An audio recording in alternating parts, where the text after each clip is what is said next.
اللہ کو وہ پسند ہے کہ میرا بندہ مجھ سے کہے مولا میں محتاج ہوں، تو میرا مالک ہے، میں کمزور ہوں، تو طاقتور ہے، تیری قدرت کے بغیر میں نہیں بچ سکتا۔ اور یہ حقیقت ہے، اللہ جسے نہ بچائے اسے کوئی بھی نہیں بچا سکتا۔ الحمد للہ الذی نزل الفرقان علی عبده لیکون للعالمین بشیرا ونذیرا، والصلاة والسلام على من ارسله الى کافة الخلق سراجا منیرا، وعلى آلہ واصحابہ الذی جزاهم اللہ جنة وحریرا، اما بعد فأعوذ بالله من الشيطان الرجيم، بسم الله الرحمن الرحيم، يا أيها الإنسان ما غرك بربك الكريم الذي خلقك فسواك فعدلك في أي سورة ما شاء ركبك، صدق الله المولان العظيم، وصدق رسول النبي الكريم علیہ وعلی آلہ افضل الصلاۃ والتسلیم۔ برادران ملت، ایمانی جذبات و محبت کے ساتھ تمام عالم کے مرکز عقیدت حضور نبی رحمت صلی اللہ تعالی علیہ وسلم کے دربار عظمت میں درود و سلام کا نذرانہ عقیدت پیش کیجیے بآواز بلند، اللہم صلی علی سیدنا و مولانا محمد معدن الجود والکرم، وعلی آلہ واصحابہ وبارک وسلم، صلاۃ و سلاما علیک یا رسول اللہ صلی اللہ تعالی علیہ وسلم۔ اللہ تعالیٰ قرآن مجید میں ارشاد فرماتا، یا ایہا الانسان ما غرک بربک الکریم، اے انسان تجھے کس نے اللہ کے در سے، کریم کے در سے تجھے دور کر دیا؟ الذی خلقک فسواک فعدلک فی صورت ما شاء رکبک، جس نے تجھے پیدا کیا، جس نے تجھے اچھی صورت دیا، اچھی سیرت دیا، جس نے تیرے لیے کائنات کو پیدا کیا۔ اللہ فرما رہا ہے کس چیز نے تجھے کریم کے دربار سے تجھے دور کر دیا؟ انسان اپنے مالک، اپنے خالق کے دربار سے جب دور ہوتا ہے تو اللہ کی رحمتیں اسے آواز دیتی ہے کہ میرے بندے تجھے کس چیز نے دور کر دیا میرے دربار سے؟ اور وہ ہمارا مالک ہے، ہمارا خالق ہے۔ ہمارے نبی صلی اللہ علیہ وسلم ارشاد فرماتے ہیں کہ وہ 7 ماؤں سے 70 ماؤں سے زیادہ ہم سے محبت فرمانے والا ہے۔ ماں جس طریقے سے اپنے بیٹے کو ڈھونڈتی ہے، ماں اپنے بچے سے لاڈ کرتی ہے، پیار کرتی ہے، بھلے سے وہ بگڑا ہوا ہو، لیکن کوئی ماں ایسی نہیں ہوتی جو اپنے بگڑے ہوئے بیٹے کو چھوڑ دے۔ کس نے ماں کے دل کے اندر یہ محبت ڈالی کہ بگڑے ہوئے بچے کے بھی وہ فکر میں لگی رہتی ہے؟ کون ہے وہ جس نے ماں باپ کے دلوں کے اندر نافرمان اولاد کی محبت ڈال دی؟ کون ذات ہے جو دلوں کے اندر محبت طرف پیدا کرتا ہے؟ وہ ذات باری تعالیٰ ہے، خالق و مالک کی ذات ہے جس نے ہمارے ماں باپ کے دلوں کے اندر محبت ڈالی۔ جب اس نے محبت ڈالی ہے تو اتنا پیار کرتے ہیں ہم سے، وہ تو ہمارا خلق کرنے والا ہے، ہمیں پیدا کرنے والا ہے، کائنات کو پیدا کرنے والا ہے، وہ محبت کو پیدا کرنے والا ہے۔ وہ اپنے بندوں سے کس قدر پیار کرتا ہے۔ تو اللہ فرماتا یا ایھا الانسان ما غرک بربک الکریم، اے انسان تجھے کس چیز نے میرے دربار سے دور کر دیا۔ پھر فرماتا الذی خلقک فسواک فعدلک فی ای صورت ما شاء رکبک، کون ہے جس نے تجھے پیدا کیا ہے، جس نے تجھے اچھی صورت دیا، اچھی سیرت تجھے دیا، وہ ذات باری ہے، وہ اللہ کی ذات ہے۔ لیکن انسان یہ سوچتا ہے کہ میں کیسے سدھر سکتا ہوں، ناممکن چیز سمجھتا ہے اپنے آپ کو سدھارنا، اپنے آپ کے اندر تبدیلی لانا، بدلاؤ لانا، یہ سمجھتا ہے کہ یہ ناممکن چیز ہے، یہ بدل نہیں سکتی ہے۔ جو جس حال میں ہے اسی حال میں رہتا ہے۔ ایسا نہیں ہے، سدھرنے کے لیے، سوچ کے لیے اس کی کوئی صورت نہیں ہے، اس کا کوئی اپنا جسم نہیں ہے،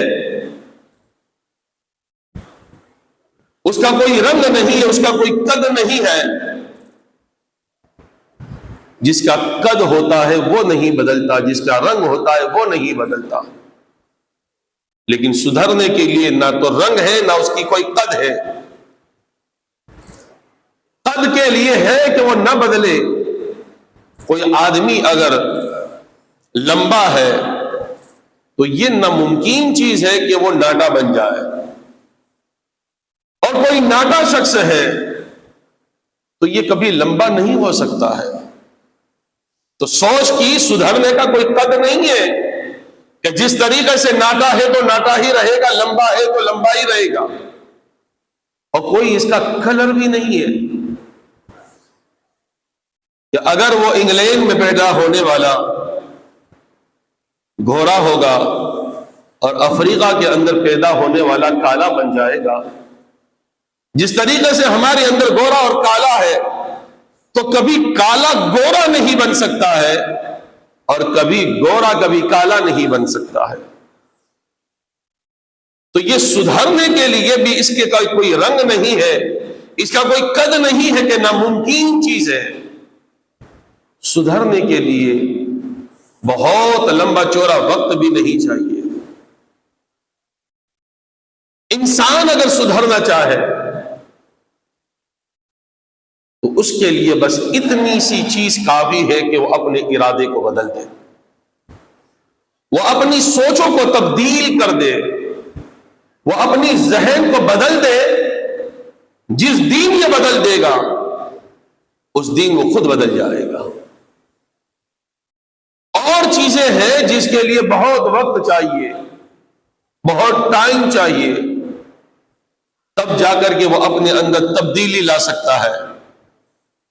لیکن اگر کوئی بندہ اپنے آپ کو نیک کرنا چاہے، اپنے آپ کو برائیوں سے بچا کر کے، برائیوں سے نکل کر کے اچھی راہ پہ چلانا چاہے، تو اس کے لیے کوئی بہت لمبا چوڑا وقت نہیں چاہیے۔ اور اگر بڑا لمبا چوڑا وقت ہوتا اس کے لیے تو پھر کوئی آدمی بچ نہیں سکتا جہنم سے، اس لیے کہ اس کے لیے بہت وقت جو ہے انسان کو ضرورت ہے جس کی، اور اس سے پہلے موت نے دبوچ لیا، اب کون بچائے گا؟ اور اللہ نے بھی فرما دیا ایھا الانسان ما غرک بربک الکریم، میرے دربار سے تجھے کس نے روک رکھا ہے؟ اس کا مطلب کہ اللہ کا در ہے جہاں پہ کوئی روک بھی سکتا ہے اور کوئی آ بھی سکتا ہے۔ رک گیا ہے وہ پلٹ کر کے آ جائے، اور اپنے آپ کو پلٹنے کے اندر بس اتنا وقت چاہیے کہ اپنی سوچ کو بدل دے، اپنے ارادے کو بدل دے۔ جب ارادے کو، سوچ کو بدل دیا، اسی دین سے اس کی نیکی کی عادت پڑ جائے گی، اسی دین سے برائیوں کا خاتمہ ہونے لگے گا، برائیاں اس سے ختم ہونے لگے گی، اور نیکی کی قوت اس کے اندر پیدا ہونے لگے گی۔ لیکن یہ ہے کہ جو ہے اس کے اندر جو ہے سوچ نہیں پیدا ہو، اچھائی سوچ پیدا ہو۔ جب اچھائی کی سوچ پیدا ہونے لگے گی تو بندہ نیک جو ہے بنتا چلا جائے گا۔ تو اللہ رب العزت نے انسان پہ بہت وہ مہربان ہے، وہ کریم رب ہے، وہ رحیم رب ہے، وہ چاہتا ہے میرے بندے مجھ سے پیار کرے، مجھ سے محبت کرے۔ تو شریف اللہم صلی علی سیدنا محمد معدن الجود والکرم وعلی آلہ واصحابہ وبارک وسلم صلاۃ و سلام علیک یا رسول اللہ صلی اللہ علیہ وسلم۔ تو خالق و مالک نے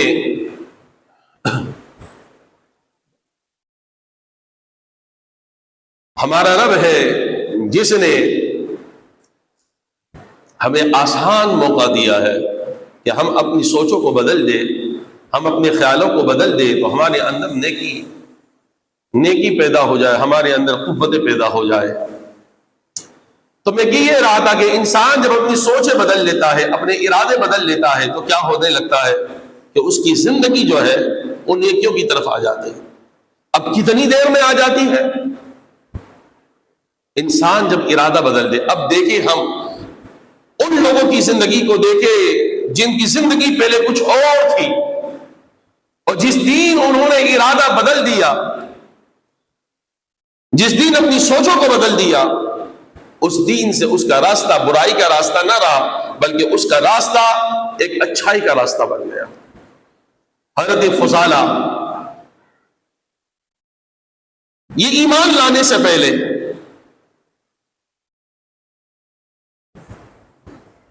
قتل بھی کیا کرتے تھے، چوری بھی کیا کرتے تھے، اور ان کا یہ شوق تھا کہ ہر دن ایک نئی لڑکی اس کی زندگی میں آنی چاہیے،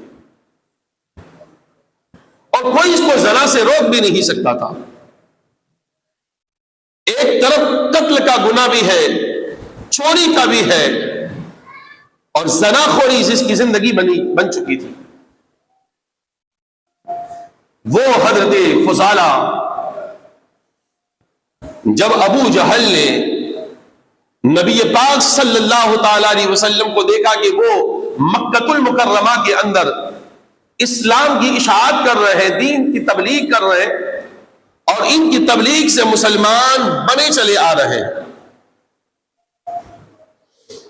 اس سوچ سے اس نے یہ اعلان کیا کہ جو محمد صلی اللہ تعالی علیہ وسلم کا سر کاٹ کے لائے گا معاذ اللہ، اسے 100 سرخ اونٹ ملیں گے، اور اس دور کے اندر 100 اونٹیں ملنا اس دور کے اندر بڑا مہنگا ہے، تو اس دور کے اندر ایک نہیں 100 اونٹیں، وہ بھی سرخ کلر کے، وہ اسے انعام میں ملے گا۔ تو حضرت فضالہ نے یہ ارادہ کیا کہ کیوں اتنا بڑا انعام میں حاصل نہ کر لوں، اتنے بڑے انعام کو پا لینا کوئی مشکل کام بھی نہیں ہے، ایک آدمی کو قتل ہی تو کرنا ہے، ایک آدمی کا مرڈر ہی تو کرنا ہے۔ اس نے سوچا اس انعام کو میں حاصل کر لوں، میں پالوں اس انعام کو۔ اس ارادے سے فضالہ نے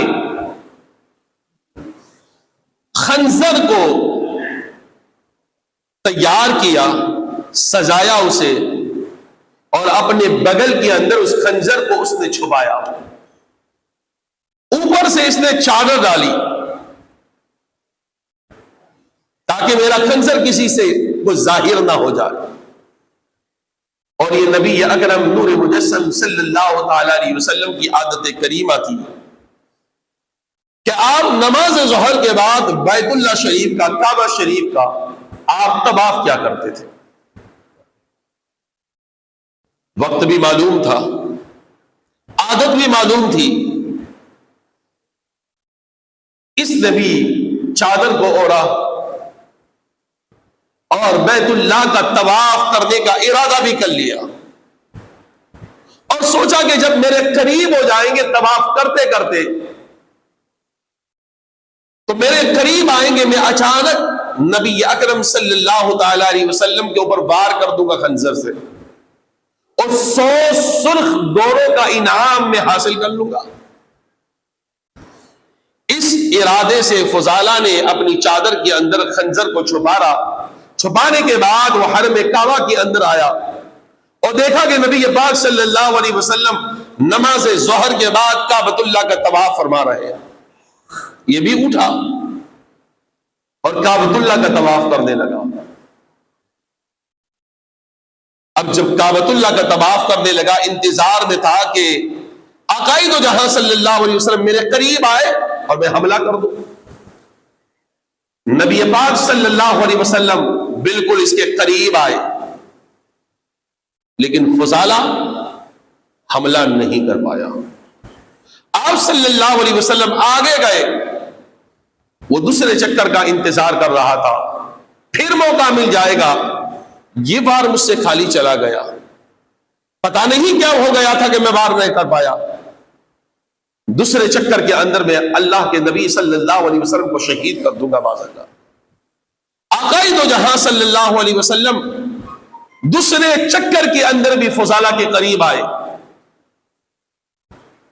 اور وہ قریب آ کر کے پھر بھی وہ آپ صلی اللہ علیہ وسلم کے اوپر خنجر نہیں نکال سکا, نہ جو ہے آپ کو کچھ تکلیف پہنچا پایا. آپ صلی اللہ علیہ وسلم آگے بڑھے, وہ پیچھے پیچھے ہے, لیکن جرأت نہیں ہے کہ وہ اللہ کے رسول صلی اللہ تعالی علیہ وسلم کے اوپر وہ خنجر چلا سکے. تیسری مرتبہ اللہ کے رسول صلی اللہ علیہ وسلم ان کے قریب آئے لیکن پھر بھی فضالہ خنجر نہیں چلا سکے. اور ہمارے تمہارے آقا صلی اللہ علیہ وسلم آگے بڑھے, 3 چکروں کے اندر فضالہ نے حملہ نہیں کیا. آپ صلی اللہ علیہ وسلم اپنے چکر پورے کرتے رہے, پھر موقع نہ ملا فضالہ کو. آخری جب چکر باقی رہا اس سے پہلے, چھٹے چکر کے اندر ہمارے تمہارے آقا صلی اللہ علیہ وسلم نے فضالہ سے کہا, اے فضالہ, جس مقصد کے لیے آیا ہے, جس مطلب کے لیے آیا ہے, کیوں وہ کام نہیں کرتا ہے؟ 6 چکر میرے ہو گئے, آخری چکر باقی ہے, اپنا کام بھی تو کر لے. ہمارے نبی صلی اللہ علیہ وسلم ارشاد فرماتے ہیں, اللہ تعالیٰ نے مجھے روب و دبدبا کے ساتھ میری مدد فرمائی. وہ روب و دبدبا اللہ کے رسول صلی اللہ علیہ وسلم کا تھا جو آپ کے چہرے سے ظاہر ہو رہا تھا. کسی جرأت نہیں ہوتی تھی کہ وہ اپنے لب بھی ہونٹ بھی اللہ کے رسول صلی اللہ علیہ وسلم کے سامنے کھول دے. یہ روب و دبدبا اللہ کے رسول صلی اللہ علیہ وسلم کا تھا. جب میرے نبی نے فرمایا کہ فضالہ یہ میرا آخری چکر ہے اور میں تیرے قریب میں ہوں اور تیرا گندا ارادہ ہے, فضالہ سمجھ تو گیا کیا کہنا چاہتے ہیں, میرا آخری چکر ہے, کس ارادے سے تو آیا ہے. اب فضالہ نے کہا میرا کوئی ارادہ نہیں ہے. اپنے آپ کی عادت کو, اپنے آپ کو عیب کو چھپانے کے لیے انکار کیا. میرے نبی نے ان کے دونوں کندھوں کو پکڑا اور پکڑ کر کے جھنجھلایا, کہا فضالہ تو کس ارادے سے آیا ہے کیا مجھے معلوم نہیں ہے؟ آپ صلی اللہ علیہ وسلم کا دونوں کندھوں پہ ہاتھ رکھنا اور پکڑ کر کے اسے جھنجھوڑنا کہ اس کا خنجر زمین سے گرا. فضالہ کا خنجر جب زمین سے گرا, ادھر خنجر کا گرنا تھا, ادھر فضالے کے دل کا بھی اللہ کے نبی کی بارگاہ میں گرنا تھا. اس نے اپنا قدم سرکار کی قدموں میں رکھ دیا اور کہا, آقا آیا تو گندے ارادے سے تھا, قتل کے لیے آیا تھا, لیکن اب میرا دل آپ کے قدموں میں جھک گیا ہے. میرے نبی آپ مجھے کلمہ پڑھا دے, میں یہ سوچ کر کے آیا تھا 100 اونٹیں ملیں گے مالدار بن جاؤں گا. اور میں رستے میں آ رہا تھا تو میں کسی خاتون سے یہ کہہ کر کے آیا تھا, تو تیار رہنا, میں ابھی آ رہا ہوں اور بڑی تگڑی رقم لے کر کے آ رہا ہوں.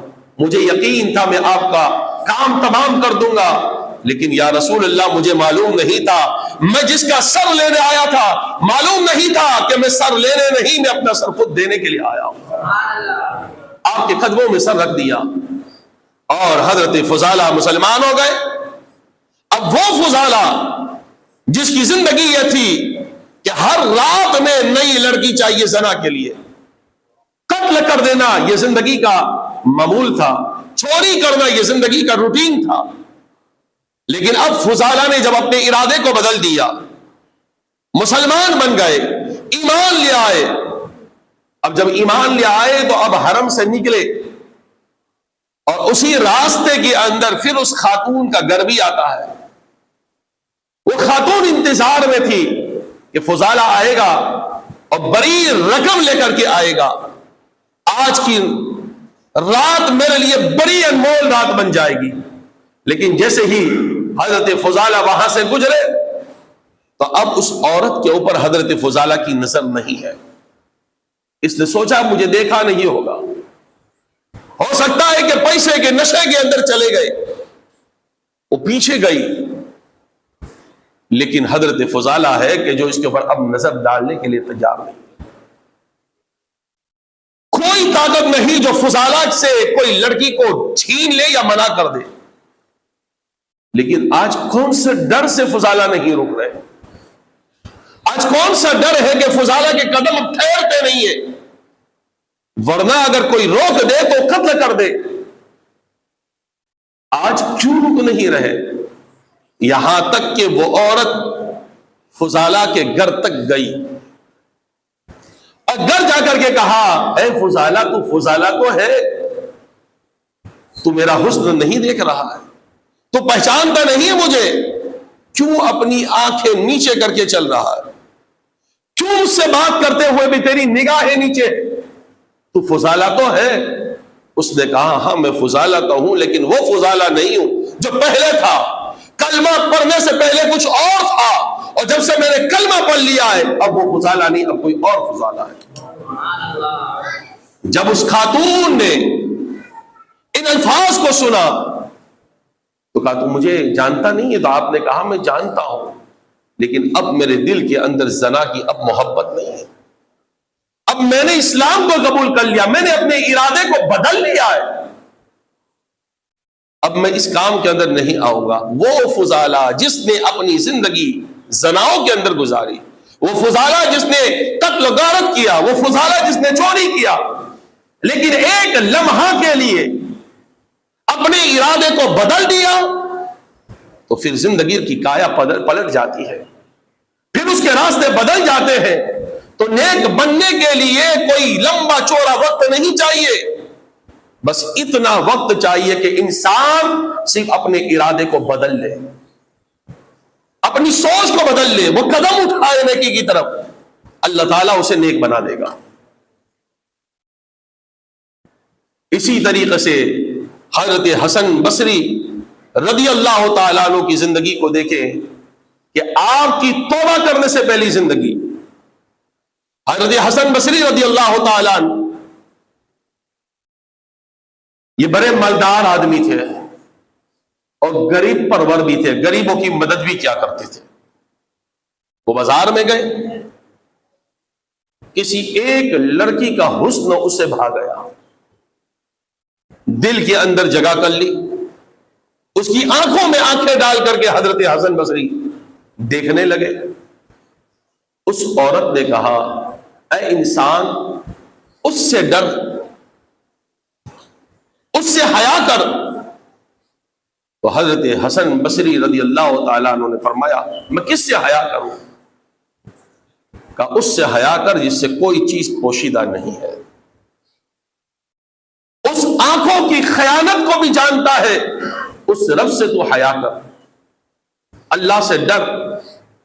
حضرت حسن بصری رضی اللہ تعالیٰ عنہ فرماتے ہیں کہ اس کا حسن میرے دل کے اندر بیٹھ چکا تھا، اس کی محبت میرے دل کے اندر آ گئی تھی، اب میں کیسے اسے بھول جاؤں؟ اس خاتون نے کہا اے مرد یہ مجھے بتا کہ میرے جسم کے اندر سے کون سا عضو تجھے پسند آ گیا، کون سی چیز ہے جو تجھے اتنی پسند آ گئی کہ تو مجھ سے اب نگاہ چھڑاتا نہیں ہے؟ تو حضرت حسن بصری رضی اللہ تعالیٰ نے فرمایا کہ تیری یہ نرگس جیسی جو آنکھیں ہیں یہ مجھے بڑی پسند ہے، میں تیری آنکھوں کے اندر کھو گیا، تیرے حسن کے اندر کھو گیا. تو اس عورت نے کہا یہی آنکھوں کے اندر تو کھو گیا ہے، یہی اچھی لگ رہی ہے، وہ عورت اپنے گھر جاتی ہے، گھر جا کر کے اس نے ایک چاقو لیا اور اپنی دونوں آنکھوں کو اپنے ہاتھوں سے آنکھ سے چہرے سے نکالا اور ایک تش کے اندر دونوں آنکھیں رکھی. کتنا درد ہوا ہوگا، کتنی تکلیف ہوئی ہوگی. اور یہ کس کو دے رہی ہے؟ اس عورت نے کوئی گناہ نہیں کیا ہے، وہ تو بازار میں گئی تھی، کوئی اس کے اوپر عاشق ہو گیا اور کہا میں تیری آنکھوں کے اندر گم ہو گیا. کہ میری آنکھیں ہی تجھے پسند ہے. کہ اگر میری آنکھ اگر کسی مومن کو تکلیف دے رہی ہے، اگر کسی مسلمان کو گناہ کے اندر آلود کر رہی ہے، تو یہ آنکھیں میں اسی کو تحفہ دے دیتی ہوں. اس ارادے سے اس عورت نے اپنی آنکھ کو تشت کے اندر دونوں آنکھوں کو رکھ دیا اور اپنی خادمہ کو دیا. کہا جا اس بازار کے اندر جہاں پہ حسن بصری ہوگا اسے جا کر کے میری آنکھیں دے دے. صفحے درست کر لے.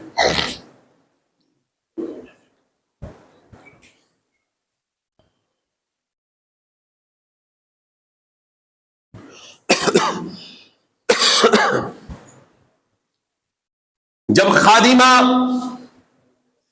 تشت کو ڈھکے ہوئے بازار کے اندر آئی اور حضرت حسن بصری کے پاس یہ تھال پیش کیا، جب تھال سے رومال ہٹایا تو دیکھ کر کے حیران رہ گئے کہ اس کے اندر وہی دو آنکھیں ہیں جس آنکھ کی محبت کے اندر آنکھیں ڈال کر کے وہ دیکھ رہے ہیں. پوچھا یہ کس کی آنکھیں ہیں؟ کہ اس عورت کی آنکھیں ہیں جس سے تو نے کہا تھا تیری آنکھیں نرگس جیسی مجھے پسند ہے. اس نے یہ کہا کہ اگر میری آنکھ کسی کو اگر گناہ کے اندر ڈال دیتی ہے تو وہ آنکھیں میں اسے ہی تحفے میں دے دے. حضرت حسن بصری رضی اللہ تعالیٰ عنہ نے جب اس کی آنکھیں تش کے اندر دیکھی تو اپنی داڑھی مبارک پکڑ کر کے رونے لگے اور اپنے گناہ سے توبہ کرنے لگے. گھر گئے، رات بھر روتے رہے. پھر خیال آیا کہ اپنے رب کو کی بارگاہ میں تو میں نے توبہ کر لیا، لیکن اس کا بھی تو میں مجرم ہوں. جس عورت نے اپنی آنکھیں نکال کر کے مجھے دے دی اور اپنی زندگی کو لکھی سکھی کر دی، اپنے آپ کو اس نے محتاج بنا دیا، اس کا بھی تو میں مجرم ہوں. وہ صبح ہونے سے پہلے حسن بصری اس کے گھر کی طرف نکل پڑتے ہیں. دیکھتے ہیں گھر کے پاس جاتے ہیں تو گھر کے اندر خوشیاں نہیں تھی، ایک رونے کا ماحول بنا ہوا تھا. پوچھا کیا ہوا ہے؟ کہ ایک خاتون نے اپنی آنکھیں زندہ آنکھیں نکال کر کے کسی مرد کو تحفے میں دے دیا اور وہ درد کی وجہ سے اس کے جسم سے اس کی روح پرواز ہو گئی. بس تھوڑی دیر کے اندر اس کا جنازہ نکلنے والا ہے. اب حضرت حسن بصری رضی اللہ تعالیٰ عنہ کے دل کے اندر یہ صدمہ رہا کہ میں اس کا بھی تو مجرم ہوں، رب کا بھی تو مجرم ہوں. اللہ کی بارگاہ میں توبہ کر رہے ہیں، استغفار کر رہے ہیں، اللہ مجھے معاف کر دے. اب ارادہ بدل دیا. نیک بننا کوئی جو ہے کوئی بڑی بات نہیں ہے، بس اتنا کرے کہ وہ صرف ارادہ کر لے نیکی کا، اللہ تعالیٰ اس کی مدد فرمانے والا ہے. اب حضرت حسن بصری رضی اللہ تعالیٰ عنہ رات کے وقت دوسری رات کو سوئے، خواب کے اندر یہ خاتون آئی اور حضرت حسن بصری سے جب ملاقات ہوئی کہا اے خاتون، تیری وجہ سے میں نیک تو بن گیا، میں کبھی روتا نہیں، لیکن آج 2 راتیں گزر گئی میری روتے روتے، دین بھی گزرا روتے روتے، اور صرف خدا کا خوف ہے، اللہ کے ڈر سے میں رو رہا ہوں، میں تو تڑپ رہا ہوں. بتا اب میں کیا کروں؟ میرے لیے کیا نصیحت ہے؟ میرے لیے کیا کام ہے جو میں کروں اور اپنے رب کو راضی کر لوں؟ تو اس عورت نے کہا اے حسن بصری، اگر رب کو ہی راضی کرنا ہے، رب کی بارگاہ میں مقبولیت چاہیے، چاہتا ہے اللہ بخش دے، تو تیری تنہائی کے اندر ہمیشہ اللہ کا ذکر ہونا چاہیے، تیری تنہائی پاکیزہ ہونی چاہیے. جب تو اکیلا ہو تو تیری نیتیں صاف ہونی چاہیے، جب تو اکیلا ہو تو تیری زبان کے اوپر ذکر خدا ہونا چاہیے.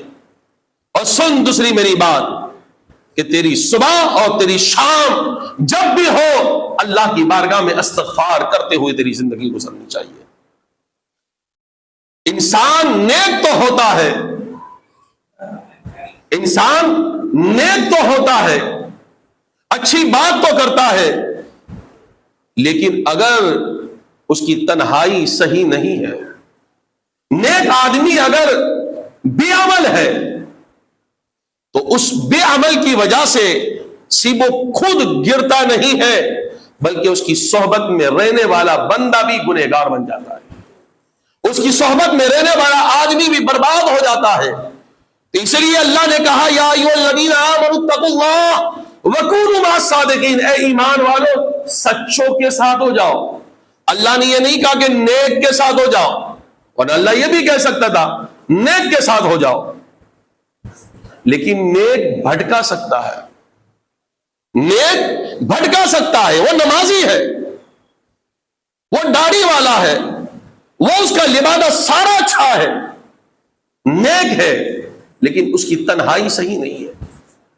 وہ بے عمل ہے، جب بولتا ہے تو کچھ اور بولتا ہے، اور اس کی جب تنہائی ہے وہ پوری گندگی کے اندر گزر رہی ہے. یہ اس کی تنہائی. اس لیے اللہ نے کہا اس کے ساتھ رہو، وَكُونُوا مَعَ الصَّادِقِينَ، جو سچے ہیں. جو سچا ہوتا ہے وہ جب عام کے اندر ہوتا ہے تب بھی وہ سچا ہوتا ہے، اور اکیلے میں ہوتا ہے تب بھی وہ سچا ہوتا ہے. اس لیے بزرگوں نے کہا ہے کہ نیک آدمی ہو اور بے عمل ہو تو اس کی صحبت سے بچو، اس لیے کہ وہ اپنے بے عمل کر کے بھی جب اسے پوچھو گے کہ یہ عمل تو نے کیوں کیا تو دلیل کے ساتھ وہ کہے گا یہ عمل کر سکتے ہیں. اس لیے بہت سارے نیکوں کو دیکھیں گے آپ کہ وہ خود جو ہے بولتے کچھ اور ہے، سمجھاتے کچھ اور ہے، اور اس کی زندگی میں جب آتا ہے اور اس کے اوپر جب انگلی اٹھتی ہے تو اپنے آپ کے گناہوں کے اوپر بھی دلیل دیتا ہے، اور ان کی دلیل کو سن کر کے وہ جو آنے والا نیک آدمی ہے اس کی دلیل کو سن کر کے وہ بھی گناہ کے اندر ملوث ہو جاتا ہے. اس لیے کہا گیا کہ ہر نیک کے اوپر بھروسہ نہیں کیا جائے گا جو بے عمل ہو، بلکہ اس کے اوپر بھروسہ کیا جائے جو باعمل ہو. ہر عالم کے اوپر بھروسہ نہیں ہے، اور ہر عالم جہنم سے نہیں بچ سکتا ہے. وہ عالم بچتا ہے جہنم سے جو عمل والا ہو، بے عمل جو رہے گا وہ جہنم کے اندر ہی جانا ہے. تو نہ علم کو دیکھا جائے گا نہ نیکی کو دیکھا جائے گا. اگر دیکھا جائے گا تو پھر کیا دیکھا جائے گا کہ وہ باعمل ہے یا بے عمل ہے، سچا ہے یا جھوٹا ہے. اور سچائی اور جھوٹائی دیکھی جاتی ہے اس کی تنہائی کے اندر. اس لیے ہمیں یہ حکم ہے کہ جب ہم تنہا ہو، اکیلے ہو، تو ہم کیا کریں؟ اللہ کو یاد کریں. اور ہم کیا کرتے؟ جب بھی ہم محفلوں میں ہوتے ہیں تب ہماری زبانیں شروع ہوتی ہے. جب ہم کسی کے درمیان ہوتے ہیں تو ہم دین کی بات کرتے ہیں.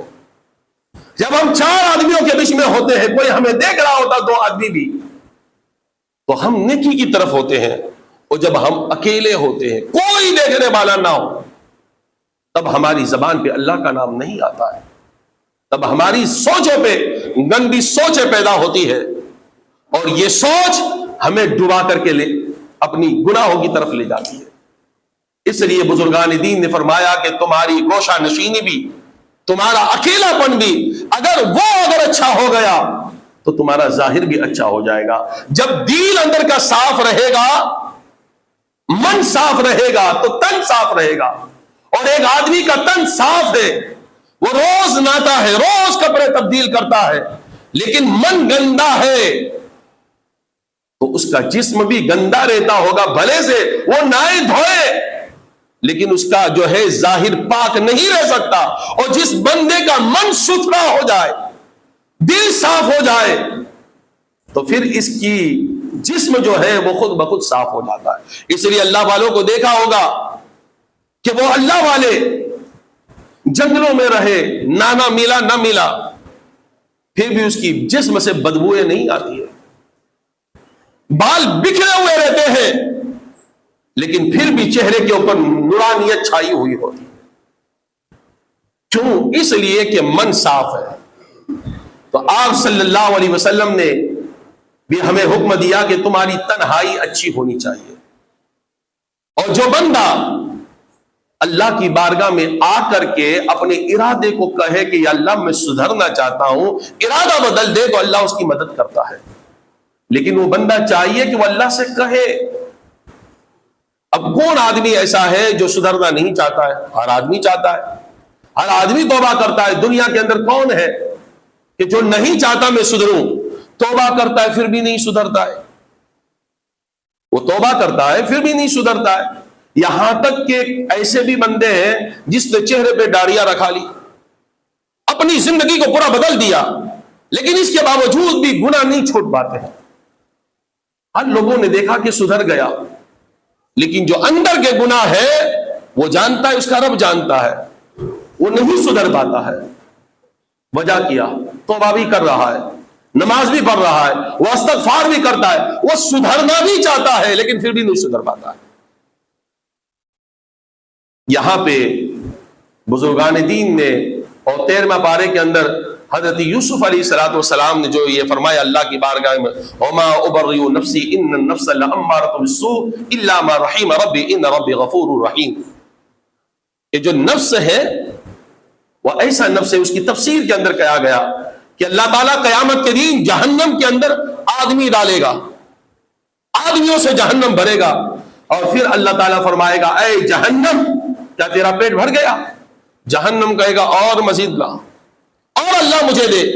اللہ تعالیٰ جنوں کو ڈالے گا، پھر پوچھے گا اے جہنم کیا تیرا پیٹ بھر گیا؟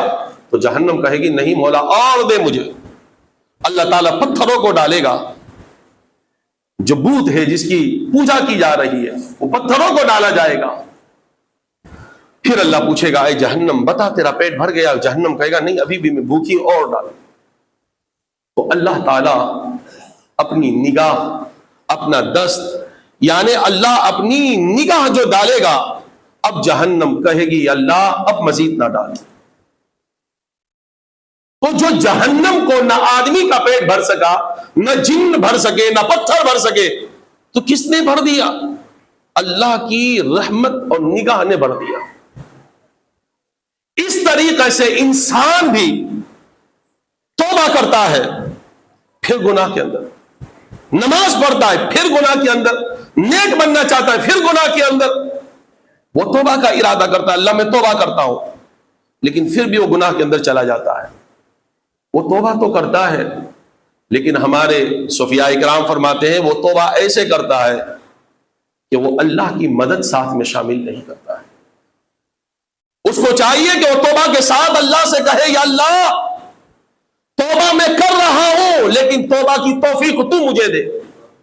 اللہ توبہ تو میں کر رہا ہوں، لیکن اس توبہ کے اوپر تم مجھے قائم رکھ، اور یا اللہ تم مجھے اپنی رحمت سے میرے دل کو بھر دے، تو اپنی رحمت سے میرے دل کو روشن کر دے. اور جس بھی اللہ نے رحمت ڈال دی اس بندے کا پیٹ پھر بھر جاتا ہے. پھر اب کی اس کی نگاہ ہے اب جو ہے برائی کی طرف نہیں جاتی ہے، اب اس کی سوچے برائی کی طرف نہیں جاتی ہے. جب اللہ والوں کی شان یہ ہے کہ کوئی ولی کسی پہ نگاہ ڈال دیتا ہے تو چوروں کو ولی بنا دیتا ہے. تو جس بھی اللہ نگاہ ڈال دے اس بندے کا کیا عالم ہوگا. اس لیے چاہیے کہ توبہ کے ساتھ ہم اللہ سے مدد مانگے، یا اللہ تو مجھے توبہ پہ قائم رکھ، تو مجھے توبہ کی توفیق دے، اور تیری مدد کے بغیر میں نہیں بچ سکتا. یہ نبیوں نے بھی اللہ سے کہا ہے کہ اللہ اگر تیری مدد نہ ہو تو ہم نہ بچ سکے، تیری مدد شامل حال ہے.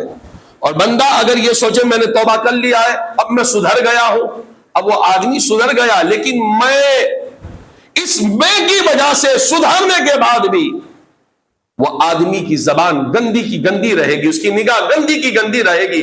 وہ علم حاصل کرنے کے باوجود بھی وہ ظاہر میں بالکل ستھرا رہے گا لیکن اندر سے پورا گندا رہتا. وجہ یہ ہے کہ اس نے سوچا یہ آ گیا میں نے کر لیا. اللہ کو یہ پسند ہی نہیں ہے. اللہ کو وہ پسند ہے کہ میرا بندہ مجھ سے کہے مولا میں محتاج ہوں، تو میرا مالک ہے، میں کمزور ہوں، تو طاقتور ہے، تیری قدرت کے بغیر میں نہیں بچ سکتا. اور یہ حقیقت ہے اللہ جسے نہ بچائے اسے کوئی بھی نہیں بچا سکتا.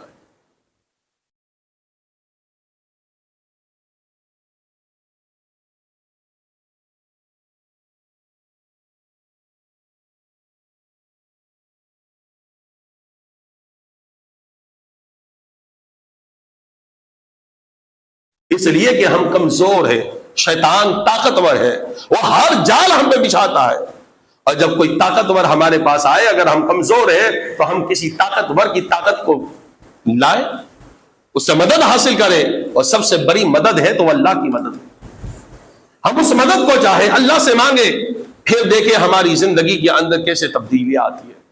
لیکن یہ چیز مانگنے سے پہلے بھی، اللہ کی بارگاہ میں مانگنے سے پہلے بھی، ہر آدمی مانگ نہیں سکتا ہے، وہ تبھی مانگ سکتا ہے جب اس کی تنہائی اچھی ہو جائے، جب اس کے دل کے اندر دوسروں کا بغض نکل جائے، اپنے آپ کو جب وہ کمتر سمجھنے لگے، دوسروں کو جب اچھا سمجھنے لگے، تو پھر اللہ یہ توفیق دیتا ہے کہ اسے توبہ کی طرف جو ہے اس کے راستے پہ اللہ کر دیتا ہے، پھر اللہ کی بارگاہ میں مانگتا ہے۔ اس لیے ہمیں چاہیے کہ اپنے آپ سے ہم دوسروں کو اچھا سمجھیں، اپنے آپ کو ہم نیچا سمجھیں۔ اور حقیقت ہے کہ جب بزرگوں نے اللہ کی بارگاہ میں یہ کہا کہ یا اللہ میں گنہگار ہوں، ہم تو سر سے لے کے پیر تک گناہوں کے اندر لبریز ہیں، پھر ہم سوچے یار یہ سارے خراب میں اچھا، یہ کتنی بڑی حماقت ہے اور کتنا بڑا جو ہے ظلم ہے، یہ اللہ کو پسند نہیں ہے۔ تو ہم اپنی تنہائی کو صاف رکھیں، اور بدلنا کوئی بڑی مشکل کی بات نہیں ہے۔ نیک بننا چاہے تو منٹوں کے اندر بدل جائے، صرف ارادہ بدل دے، سوچ بدل دے، اور سوچ لے کہ مجھے نیک بننا ہے اور اس پہ کوشش کرے، بس کچھ لمحوں کے اندر نیک بن سکتا ہے، لیکن اس کا من صاف ہونا چاہیے۔ اللہ تعالیٰ سے دعا ہے اللہ تعالیٰ مجھے اور آپ کو اپنی رحمت کی نگاہ کرم ہمارے دلوں پہ اللہ تعالیٰ ڈال دے، اور ہمیں بھی سچی پکی توبہ کی توفیق نصیب فرمائے۔ یا اللہ تیرے محبوب بندوں کے اوپر جس طریقے سے تو نے انہیں بھی توبہ کی توفیق نصیب فرمایا، مولا ان نیک بندوں کے صدقے تو پھر یا اللہ ہم پہ بھی رحمت کی نگاہ ڈال دے، اپنی نور کی نظر ہم سب کے سینوں پہ ڈال دے۔ یا اللہ ہم بھی سدھرنا چاہتے ہیں، یا اللہ ہم بھی نیک بننا چاہتے ہیں، یا اللہ ہم بھی تجھے راضی کرنا چاہتے ہیں، یا اللہ ہمارے پر بھی رحمت کی نظر ڈال دے، یا اللہ کرم کی نظر ڈال دے۔ یا اللہ تیرے محبوب نے فرمایا جمعہ کے دن ایک ساعت ہوتی ہے، اس ساعت کو اللہ قبول فرماتا ہے، مولا یہ ساعت ہمارے لیے بنا دے، ہم تیری بارگاہ میں توبہ کرتے ہیں، مولا ہمیں سچی توبہ کی توفیق عطا فرما،